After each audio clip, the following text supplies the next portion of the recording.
હાલ ઘઉં વાવતા ખેડૂતો માટે એક દુઃખદ સમાચાર સામે આવી રહ્યા છે। હાલમાં વાતાવરણમાં અનેક ફેરફાર નોંધાઈ રહ્યા છે અને ખેડૂતોએ શિયાળુ પાકનું સારું એવું વાવેતર પણ કર્યું છે, પરંતુ આ વાવેતરમાં અચાનક વધતી ગરમી અને અચાનક વધતી જતી ઠંડીને લઈને ખેડૂતો ચિંતામાં મુકાયા છે। જે રીતે ઠંડી કે ગરમીમાં ફેરફાર નોંધાય છે તો પાકમાં નુકસાન થઈ શકે તેવી વાત પણ ખેડૂતો હાલ કરી રહ્યા છે।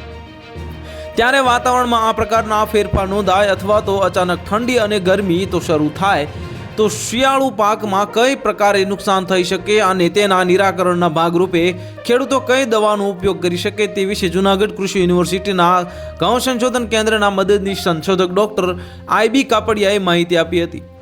આમ જોઈએ તો ઘઉં પાક છે એ ઠંડા તાપમાન માટે અનુકૂળ હોય છે, પણ ઘણી વખત એવું હોય છે કે પાછળ જ્યારે જાન્યુઆરી મહિનાના અંત બાજુ જઈએ ત્યારે તાપમાનમાં વધારો થતો હોય છે, તેને લીધે ઘઉંનો પાક પરિપક્વ થઈ જતો હોય છે। બરોબર છે, તો એક કુદરતી વાતાવરણના ફેરફારને લીધે થતો હોય છે, જેની અંદર કોઈ માનવ સર્જિત હોતું નથી, જેથી કરીને એની અંદર પાક પરિસ્થિતિ અંદર કોઈ પણ પ્રકારની દવા છાંટવાની જરૂરત રહેતી નથી અને પાક છે એ વહેલો પરિપક્વ થઈ જતો હોય છે।